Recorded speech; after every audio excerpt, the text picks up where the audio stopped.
Hello everyone. God, I hope you don't cut me on because of this song, man. I love this song so much. Oh, how is everyone doing? How is everyone doing? I love it. Tell them not cut me now. I hope you don't cut me because of this song, but yes, I love this song so bad. Hello, how you doing? I love this song so much. Cut me now. Fire, fire, fire. Dash them with holy water. We life look better than ever. Oh man, how is everyone doing? I'm having such a good day, and it's gonna be an even better day because I get to interview. I get to interview LFS Music. Okay, now this band is so underrated. So underrated, you know. They have some serious songwriting skills. They have some serious vocals, some serious harmonies. LFS Music. Now they are based in kind of in New York at the moment, but they grew up in Trinidad, and they have given us. They've only been on the scene for what 3 years as a band. As a band, they've only been. Hey, cuz, how you doing? As a band, they've only been on the scene for 3 years, but they've given us No Weapon in 2008. They've been on the Osaka Rhythm It Started. They've collabed with Lyrical for Is a Blessing. They have Andale. Oh, thank you, guys. And yeah, they've been on it. They've been on it. Kind of even in COVID and lockdown. Okay, they have created a tune called "Can You Hear Me," which kind of addresses kind of the events of America. They created a project called "Help." And I can't wait to hear more of that. And I can't wait to have a conversation with these guys. Like I said, I think they're seriously underrated, and I can't wait to see when they kind of have more success. I can't wait. I can't wait. So, I think still waiting. Let me see if they're around as yet. But other than that, yeah, just waiting. I mean, I still love The Weapon. Whenever that song comes on, I'm still like, oh, this is a tune. I still love this tune, you know. So I just can't wait to see how they're doing, what's been going on with them, how have things been going, what they've been doing during COVID. Ooh, I think they've just joined. So let's see if we can have a conversation with them, shall we? All right then. Here is music. Doing this. Shall we? Let's see if they can come in through. Waiting for them. So we're gonna have a conversation with. Hello. How are you? Good day, everyone. How are things? Everything can't complain. Good. So we're having a conversation with Jabari and Cozy. Is that correct? Correct. Yeah. Correct. And you guys are part of. Help me clarify this. Is it 5 of you guys in the band, or is it just how many of you at the moment? Last I remember was 5. When we initially started, we just brought everybody together. So we had our cousin DJ Tunki, who does production and DJ.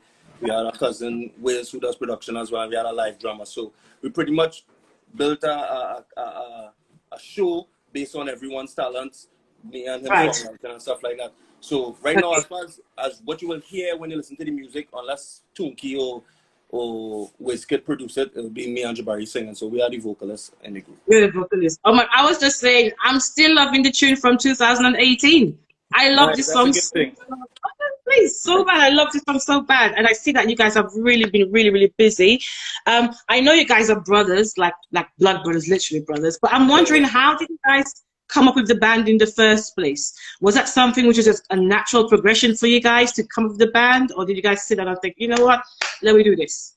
Well, it had a lot of steps went into us actually deciding to make the band. But before that, when we were living in Trinidad, I used to sing calypso, and then at that point he was actually like backup singing for me, right? So he was the backup singer, the backup vocalist. And then when we came up to New York, I actually stopped doing music for whatever reasons it was, and he continued to do music and got his vocal ability just went through the roof and things of that nature. So after a while, like, playing around with other music and things like that, I decided to start writing soca songs and selling them to artists. And after selling a few songs and having a little bit of success in the industry, just one day we were just sitting down and we was like, No, I'm lying. As a matter of fact, I wrote a song for an artist, and the artist called me and was like, this demo song is so good. You should sing the song. You should just go ahead and sing the song, right? And I was getting that a lot. And then I knew that I couldn't just go on a stage and sing by myself.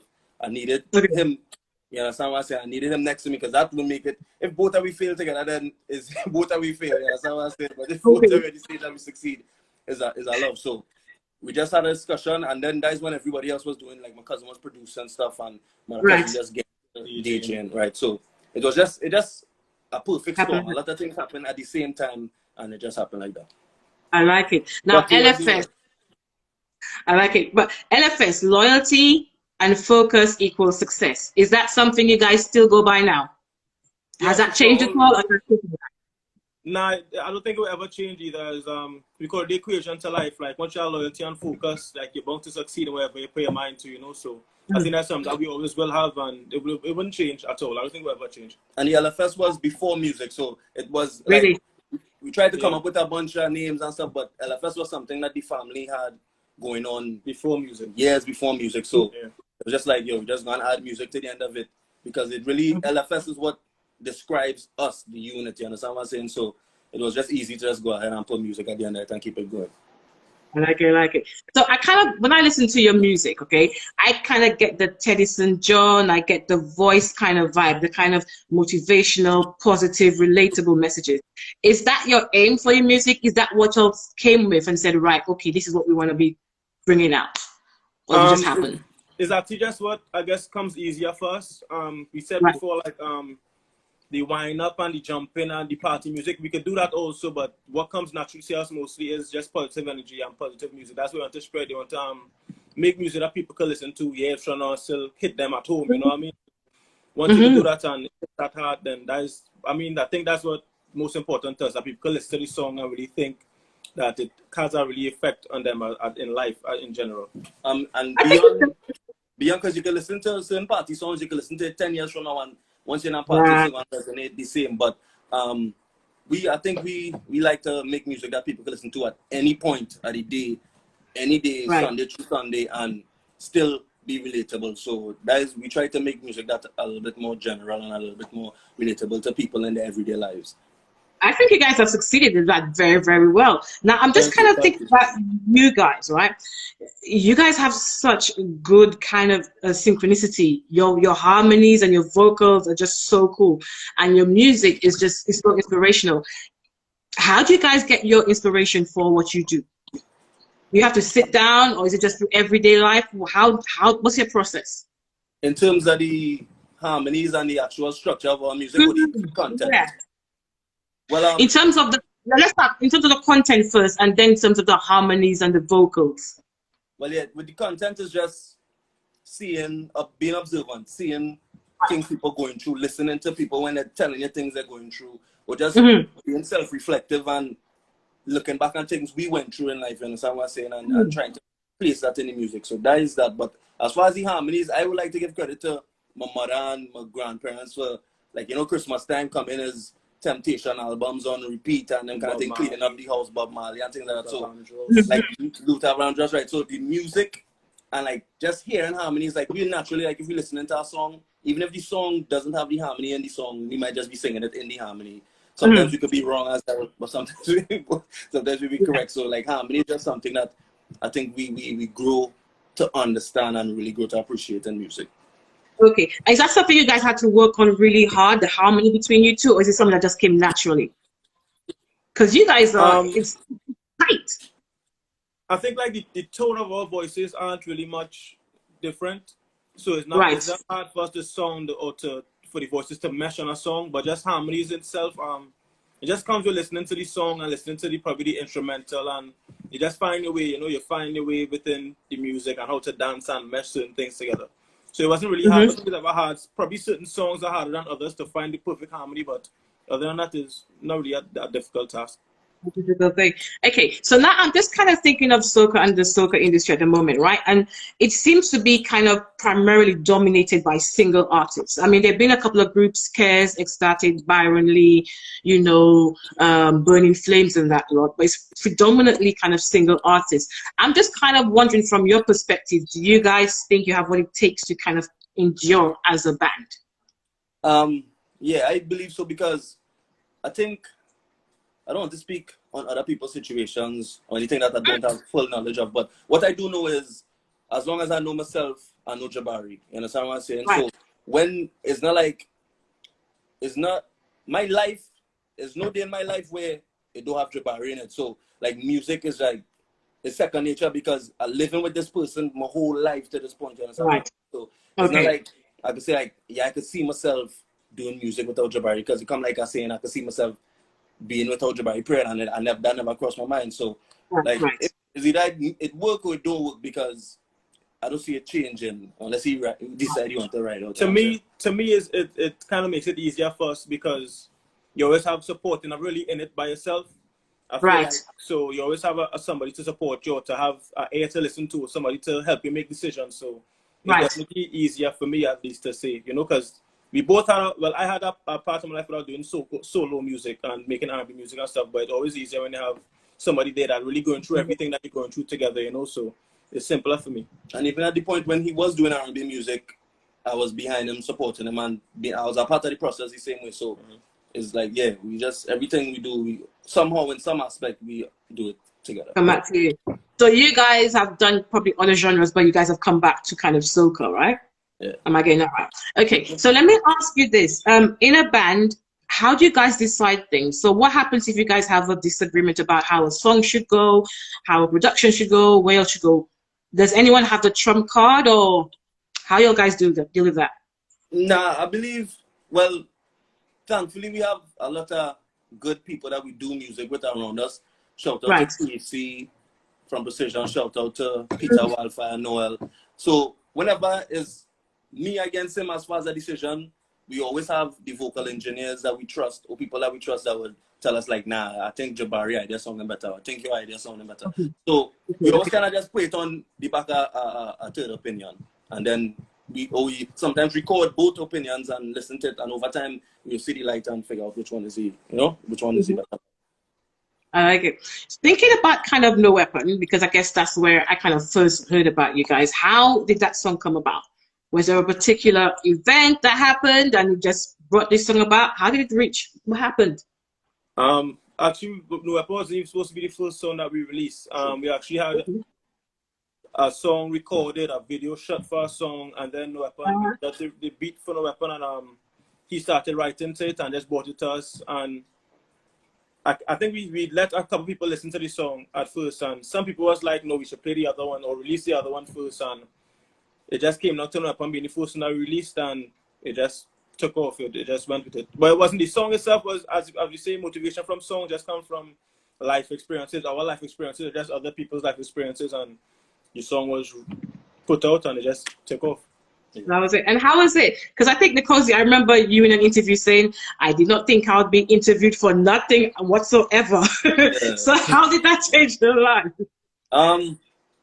It was a fun experience, and it definitely was eye-opening because prior to that, even though I used to sing songs like calypso and stuff when I was younger, and the primary school little circuit and things like that, I really prefer to be like a background person. I prefer to just hold my corner and stuff like that. But it's a different kind of rush performing something that you created and people like bouncing back that love and appreciation for something. So it definitely was an eye opener, and it's something like you end up falling in love with. You understand what I'm saying? Like writing a song for someone else and having them perform it and seeing them perform it and crowds react to them is one thing. Like that is get goosebumps. But then when you could like actually be on a stage and you don't even have to sing certain parts of the song because people singing it back to you, is a different kind of feeling. So yeah, I definitely didn't see myself performing on stages. That was more his thing. But okay.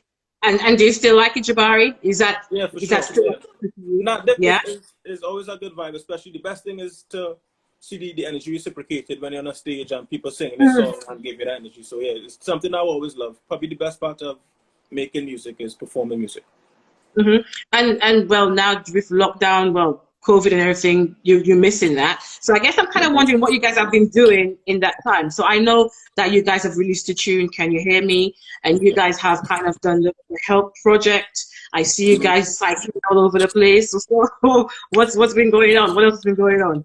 Well, fortunately, we have a studio in the house, so Right. being able to Okay. create, yeah, being able to create wasn't Okay. halted. It was halted at the very beginning because it was hard to Okay. get engineers to come in and stuff because everybody was real skeptical with the COVID stuff, which as they should. Sam was saying, and shout out and respect and love and support to anybody who lost someone due to COVID. But we were able to start recording and stuff about a month ago, I could say, about a month ago. Okay. So with Can You Hear Me, it's just a little taste of our versatility because, like you said, he was doing R&B and stuff. After we did Calypso, he went to R&B and then we came back. But we listened to so much different kind of music from when we were growing up, listening to the Temptations and stuff, touching back onto that. So what we've been recording and we putting together an EP, which we say about 75% done. And Okay. on the album, is just we want to just showcase the versatility, but still stay true to our roots and things of that nature. Just show people like how much we can create because Can You Hear Me doesn't sound anything like anything else you've heard from us in the past. No. You know what I'm saying? But these are avenues that we could go down and we feel confident in the products that we produce at the end of the process. So kind of after lockdown, is that something you'd want to do? You'd want to kind of show more of a versatility rather than just kind of staying strictly within soca? Yeah, I feel like that's always, because we always have other songs recorded or other songs in our minds to record a different kind of genre. So yeah, I think we could introduce it to the world and see how people take it, you know? Yeah, and what we're trying to do is meld soca into other forms of music. Because the base of it is still going to be soca, the base of it is still going to be Caribbean vibe, yeah. You understand what I'm saying? So we always representing for the island. Ooh, it's frozen up for a bit. And things into the music itself. You know what I'm saying? Okay.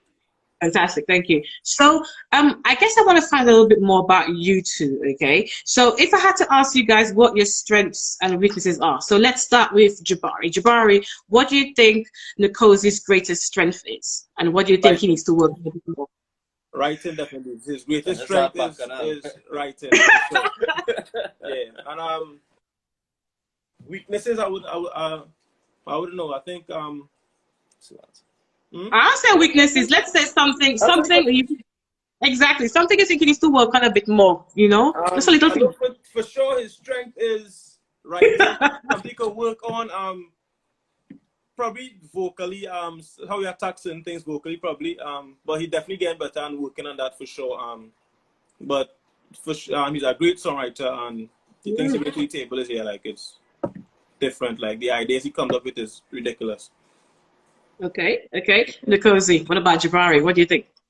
The opposite. I feel like vocally, like certain things I write, and while writing it, I just know I can't even sing it because the ability to take and control, the vocal control, is something he possesses and something I lack. You know what I'm saying? So I feel like his strength is his natural ability to just flat out sing. Right. I'm saying, and then we could work on. What could you work on? I don't know, because he writes as well. He writes, so maybe more output with writing because he's the kind of person that he wouldn't write as much. Okay. He rather just like you listen to something and critique and switch stuff that I write, but he's a brilliant writer as well, and I think that he could just start writing more, like move more. Okay. Writing. I like it. Okay, so guys, what are your goals for LFS? Has that changed since lockdown? Has you guys remained resolute on that same path? Have things changed? What are your goals? You think I could speak for me. After COVID, I don't think the goal changed. I think more so it kind of heightened. I really just want to display our talents on a full body project. I want to show people like the kind of album we could put together and how we could cross genres and just bring soca and meld it with stuff that people probably wouldn't think of, you know, prior to it. Like when you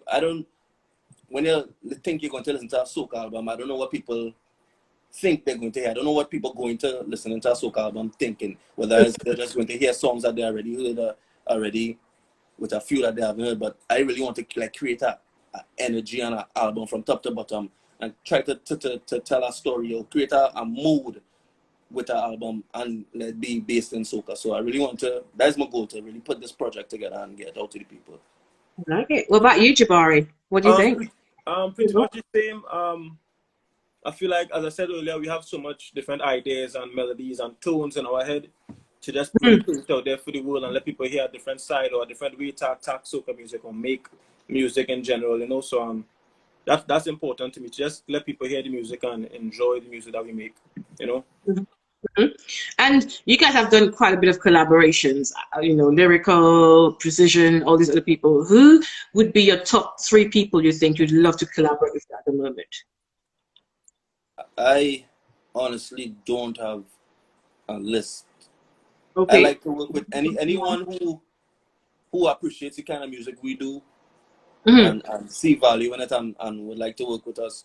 I'll be open to working with, because honestly, the people who have reached out to us, it amazes me to this day when certain people just hit me up on a random number, or a fellow artist tell me, yo, so and so, what your number, to message you, and they say, yo, just like you say, like No Weapon or Start It or whatever song we put that they love. I mean, I appreciate it. So I think in the beginning I had a list of people that I would like to work with and things of that nature, but at this point it's really just anybody who appreciates the music we making, and anytime whoever we get to cross paths with, whoever God have in the future to link up with as far as artists and stuff like that, so be it. I can't wait. I can't wait for you guys to do some more. So I need to kind of ask this as well. So I know in London, we listen to soca all the time. In New York, you guys do it all the time. In Toronto as well, okay? You guys are based in New York at the moment. Do you think that's a bit of a disadvantage when you guys have to push your soca music? Do you feel that you guys need to be in the Caribbean, based in Trinidad? Some people might say that, but the difference is like, of course, people will say like Trinidad is the mecca of soca music, but as you just said, like in New York and in certain other places, like soca is 365, like all year round. People listen to soca in Trinidad probably only carnival time and it dies down for the rest of the year, whatever the case may be. But here is, I wouldn't say it's a disadvantage. It might be an advantage because people are so willing and open to listen to soca music all year round, no matter what the case is. So I would say it's a disadvantage. Of course, I don't think it's anything like home. Like being in Trinidad, when you really touch down and you make the stops and the steps I have to make at home, but here is all year round with soca music, non-stop. Non-stop. And you guys have like a serious following in New York, yeah? Do you think you guys have to change your kind of your tactics, your strategy at all to promote your music? Have you been changing your tactics in lockdown? What have you been doing to promote yourself? I definitely feel like we have to evolve. We have to evolve always, all the time. So what we did when we released No Weapon, we can't think we could do the same thing and it's gonna have the same effect. People change, times change.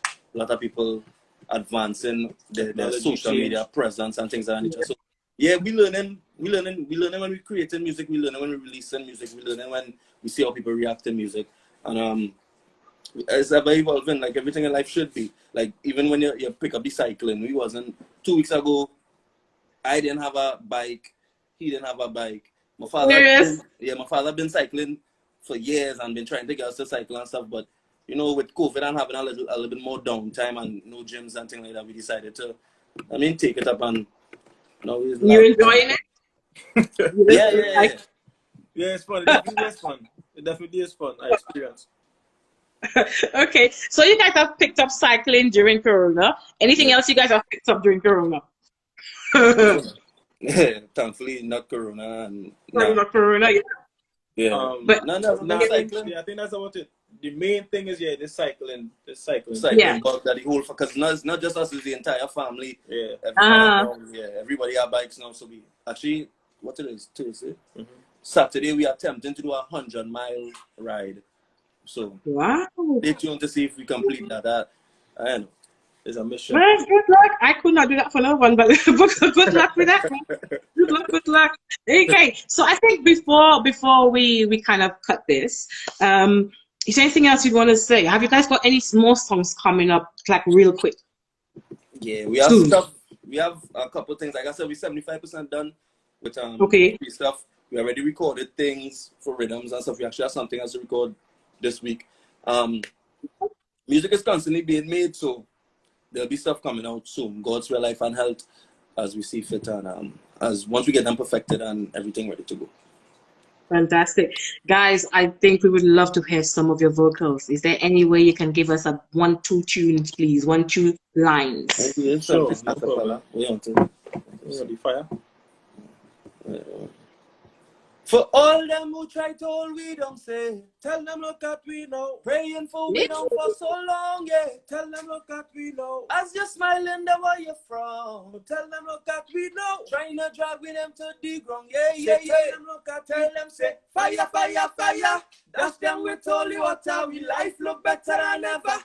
Jamming somebody daughter is Champagne and Johnny Walker. Yeah. Them are nothing to offer. They try to destroy the order. Holding on to feeling what? Try again. Wow. Blessings. Thank you guys so much. Thanks for having us. Looking forward to kind of seeing more, hearing more from you guys. You guys are just, like I said, you guys are underrated. I need to see you guys everywhere. Everywhere. Over time, man, with the work it will come. And I want you guys to come over to London when Corona done with itself. But please, Is that an invite? That's an official invite? That's an official invite. Right. When you're coming, let us know. Come true. Up on your doorstep. Hey, come true. This is an invite. Come true. Mask on, of course. We mask on. Of course. Gentlemen, thank you so much for your time. Thank you. Okay. Blessings. Thank you. Love. Thank you. Thank you. Oh God, no. Guys, so this was LFS. They're so cool, right? Proper humble, proper cool guys. And yeah, I can't wait for these guys to do more. I really can't wait for these guys to do more. So this is kind of it for today. We've got a couple more lined up next week. See how it goes. Hope you guys are doing well. Hope you guys found out a bit more about LFS. And yes, you guys take care of yourself, all right? And I'll see you guys next week. Bye-bye.